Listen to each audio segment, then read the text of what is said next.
Good morning students. आज हम पढ़ेंगे चैप्टर 3 भाई बहन। हिंदी का आपका चैप्टर 3 है भाई बहन। जैसे आप लोग ये चैप्टर्स पूरा भाई बहन की लड़ाई झगड़े पे आपसी प्रेम पर डिपेंड करता है। जिस तरह से आप घर में भाई बहन मिलकर आपस में झगड़ा करते हो, धमाले करते हो, मम्मा पापा का अच्छे से शिकायत करते हो, तो उसी तरह से ये पूरा चैप्टर है छोटी छोटी शिकायतों पर। चलो स्टार्ट करते हैं। मामा हाय, पामा हाय। एक बार, दो बार, पर तीसरी बार बेटे की हाय हाय की करुण पुकार सुनकर माँ सावित्री सहन न कर सकी। कार्बन पेपर और कॉपी वहीं कुर्सी पर पटक कर शीघ्र ही उसे बाथरूम के दरवाजे के बाहर खड़े कमल को गोद में उठा लिया।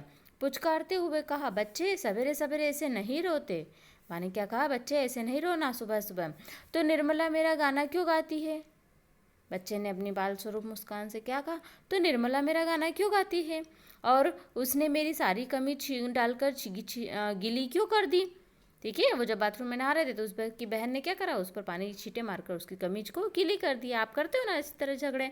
स्नानागार में अभी भी पतली सी आवाज में निर्मला गुनगुना रही थी, एक लड़का था, वह रोता रहता, बड़ी दुष्ट दृष्टि है, नहाकर बड़ी दुष्ट लड़की है, नहाकर बाहर निकले तो सही, ऐसी पिटाई करूंगी कि वह भी जाने। माँ से यह आश्वासन पाकर कमल कपड़े बदलने चला गया। न जाने कितनी मंगल कामनाओं, भावनाओं और आशीर्वादों को लेकर सावित्री ने अपने भाई के जन्मदिन पर उपहार भेजने के लिए एक श्वेत रेशमी कपड़े पर तितली की सुंदर आकृति खींची है। हल्के नीले, सुनहरे और गहरे लाल रंग के रेशम के तारों के भी साथ न जाने कितनी मीठी स्मृतियां भी उसके अंतःस्थल में उठ उठ कर बंधी बिंधी सी जा रही है। अनेक वन, पर्वत, नदी, नाले तथा मैदान के पास दूर से एक मुखाकृति बार बार नेत्रों के सम्मुख आकर उसके रोम रोम को पुलकित कर रही है।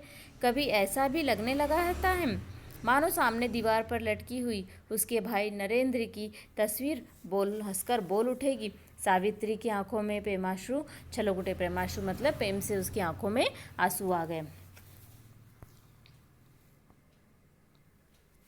तितली का एक पंख काढ़ा जा चुका है, किंतु उस काढ़ना मतलब वो कशीदा कर रही है। एक रुमाल या कोई कमीज है उस पर क्या कर रही है? वो कशीदा कर रही है, ठीक है, जिस पर वो तितली की एक आकृति निकाल रही है। किंतु दूसरा आरंभ करने से पूर्व ही कमल की सिसकियों और आंसुओं ने सावित्री को वहां से उठने पर विवश कर दिया। स्कूल की चीज़ों को बैग में डालते हुए निर्मला के निकट खड़े होकर सावित्री ने ऊंची आवाज में कहा, निर्मला तुझे शर्म नहीं आती क्या? इतनी बड़ी हो गई है, कमल तुझसे पूरे 4 वर्ष छोटा है, किसी भी चीज़ को उसे छूने तक नहीं देती, हर घड़ी बेचारा रोता रहता है। अगर उसने तेरे पेंसिल बॉक्स को तनिक देख लिया तो क्या हुआ? निर्मला सिर नीचा किए मुस्कुरा रही थी, पर यह देखकर माँ का गुस्सा और भी अधिक बढ़ गया। उसने ऊंचे स्वर में कहना शुरू किया, रानी जी, बड़े होने पर पता चलेगा जब इन्हीं दुर्लभ सूरतों को देखने के लिए तरसोगी। भाई बहन सदा साथ साथ नहीं रहते हैं। क्या कहा उन्होंने? भाई बहन सदा साथ साथ नहीं रहने। माँ की झिड़कियों ने बालिका के नन्हे मस्तिष्क को एक उलझन में डाल दिया। विस्मित सी हो वह केवल माँ के क्रुद्ध चेहरे की ओर एक स्थिर, गंभीर, कौतूहलपूर्ण दृष्टि डालकर रह गई। क्या करे? कौतूहलपूर्ण दृष्टि मतलब आश्चर्यचकित रह गई। वो अचरज से भर गई कि माँ ऐसा क्रोध क्यों कर रही है। करीब आधे घंटे बाद किंचित उदास सा मुख लिए निर्मला जब कमल को साथ लेकर स्कूल चली गई, तब सावित्री को अपनी सारी बकबक सारहीन प्रतीत होने लगी। मतलब इतनी देर तो उसने बहुत चिल्ला लिया अपने बच्चों को, लेकिन जब वो स्कूल चले गए दोनों बच्चे तो उसे क्या लगा कि मैंने बिना मतलबी बच्चों को डांट दिया। आपकी मम्मा भी डांटती है, उसके बाद में परेशान हो जाती है कि मुझे बच्चों को डांटना नहीं चाहिए था। आपको दिखाई नहीं देता लेकिन मम्मा को पता चलता है, ठीक है, कि मुझे बच्चों को नहीं डांट पीट करना चाहिए था। तो ये बेटा माँ का फ़र्ज़ होता है, माँ ही समझ सकती है। आपकी मम्मा ही उस चीज़ को समझती है कि जब वो आपको डांटते डपटते हैं तो उसके बाद उन्हें कितना फ़ील होता है। इसलिए कभी भी इतना झगड़ा नहीं करना और कभी भी पेरेंट्स को परेशान नहीं करना चाहिए। सहसा उसे याद आने लगी बहुत वर्ष पहले की एक बात। वह नरेंद्र से क्यों रूठ गई थी? छी, एक तुच्छ सी बात पर। किंतु आज जो बात तुच्छ जान पड़ती है, उन दिनों उसी तुच्छ निकृष्ट जरा सी बात ने इतना उग्र रूप क्यों धारण कर लिया था, जिसके कारण भाई बहन ने आपस में पूरे 1 महीने तक एक दूसरे से बात भी नहीं की थी। आप करते हो ना घर में, लड़ाई हो जाती है तो कट्टी कर दी, क्या करते थे पहले, लेकिन आजकल तो बच्चे कट्टी भी नहीं करते, ठीक है ना, गुस्सा हो जाते हैं। एकाएक सावित्री के चेहरे पर हंसी प्रस्फुटित हो उठी जब उसे स्मरण आया कि नरेंद्र का दिन रात एक नए नए रिकॉर्ड लाकर ग्रामोफोन पर बजाना और एक दोस्त से दूरबीन मांगकर आते जाते बहन के कमरे की ओर झांकना, जानना चाहता कि इन दोनों चीज़ों का प्रभाव बहन पर पड़ रहा है या नहीं।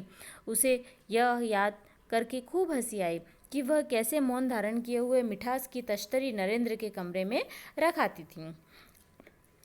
रेशमी कपड़े को पुनः हाथ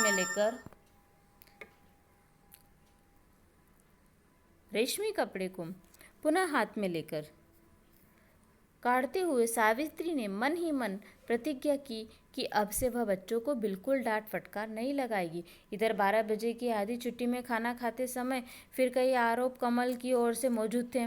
निर्मला मुझे अपने साथ साथ नहीं चलने देती, पीछे छोड़ आती है। मामला कुछ गंभीर न था और दिन होता तो शायद निर्मला की इन शरारतों को सावित्री हंसी समझकर टाल देती, परंतु यह उद्दंड लड़की सवेरे से ही उसके प्रिय तथा आवश्यक कार्य में बाधा डाल रही है। एक हल्की चपत निर्मला को लगाते हुए माँ ने डांट कर कहा, बस कल ही स्कूल से तेरा नाम कटवा दूंगी। यह सब तेरे साहबी स्कूल की शिक्षा का नतीजा है। जरा सी लड़की ने घर भर में आफत मचा रखी है। अभी से भाई बहनों की शक्ल सूरत नहीं भाती, बड़े होने पर न जाने क्या क्या करोगी। फिर थाली में पूरी तरकारी डालकर बच्चों के आगे रखते हुए धीमे स्वर में कहा, देखो निर्मला, जब मैं तुम्हारे बराबर की थी तो अपने भाई बहन को कभी तंग नहीं करती थी, कभी अपने माता पिता को दुख नहीं देती थी। किंतु यह बात कहते हुए भीतर ही भीतर सावित्री कुछ झिझक सी गई है, क्योंकि ऐसा कोई भी भाई बहन नहीं है जो अपने घर में आपस में लड़ाई झगड़ा नहीं करता है, एक दूसरे से तत्कार नहीं करता है। ठीक है, आप भी करते हो, आपके पेरेंट्स ने भी करी होती, उनके पेरेंट्स सब करते हैं आपस में, क्योंकि भाई बहन घर में रहते हैं तो छोटी छोटी बातों पर झगड़ा करते ही रहते हैं, लेकिन उनमें आपस में प्यार बना भी रहता है। हम दोनों सीता के घर से जुलूस देखेंगे माँ। अच्छा, कमल ने विनम्र स्वर में अनुमति चाहिए। नहीं जी, क्या आपने घर से दिखाई नहीं पड़ता? माँ ने देखा दरवाजे की ओर में निर्मला खड़ी थी। कैसी चालाक लड़की है, इस गरीब को आगे करती है जब खुद कुछ कहना होता है। जाओ, जाना हो तो, सावित्री ने झुंझलाकर उत्तर दिया। 5 बजे मुहर्रम का जुलूस निकलने वाला था। पल भर में चौराहे पर सैकड़ों मनुष्यों की भीड़ इकट्ठी हो गई। सावित्री का ध्यान कभी काले हरे रंग बिरंगे वस्त्र पहने जनसमूह की ओर और कभी जुलूस के कारण रुकी हुई मोटर गाड़ियों में बैठे हुए व्यक्ति की ओर अनायास ही खींच रहा था। इधर बालिका निर्मला के होश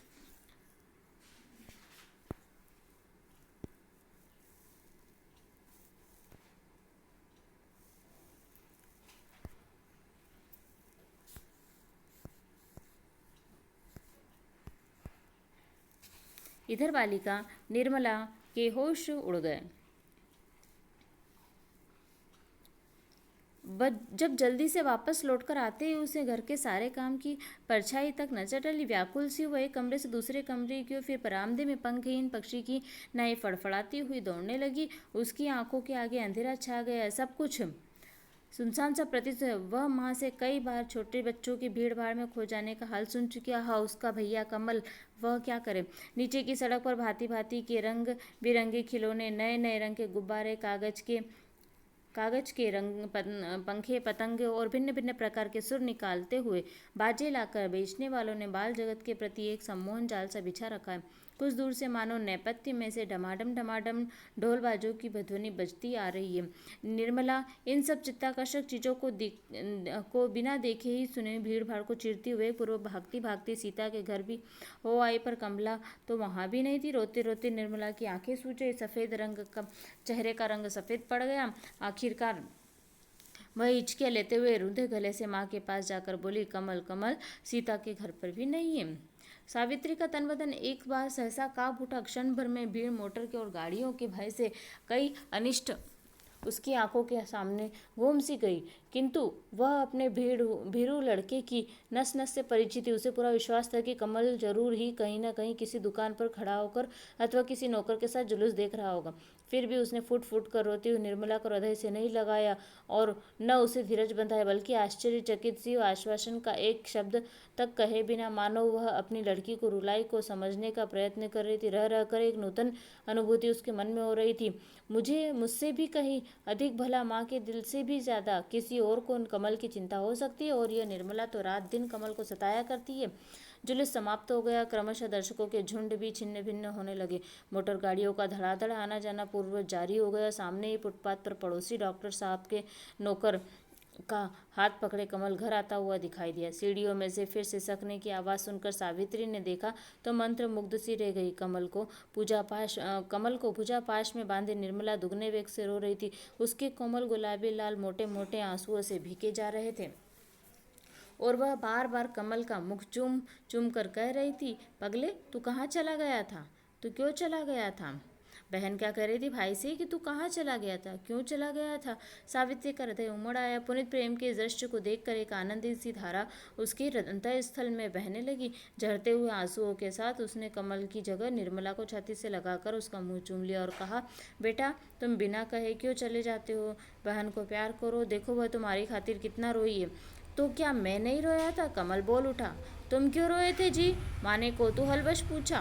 मुझे दीदी की याद आ रही थी। क्या कहा उसने, मुझे भी दीदी की याद आ रही थी। नेक्स्ट पर आपको ये चैप्टर्स आपका खत्म हो रहा है। यहाँ आपको दिया हुआ है शब्दार्थ, उसके नीचे आपको दिए हुए सही जोड़ी। सही जोड़ी में आपको बना के मैंने दे रखी है। पंखहीन होता है पक्षी, मंगल कामनाएं, रेशमी कपड़ा, रुंधा कला। ठीक है। नंबर ख में दिए गए शब्दों में से उपयुक्त शब्द चुनकर रिक्त स्थान की पूर्ति करनी है।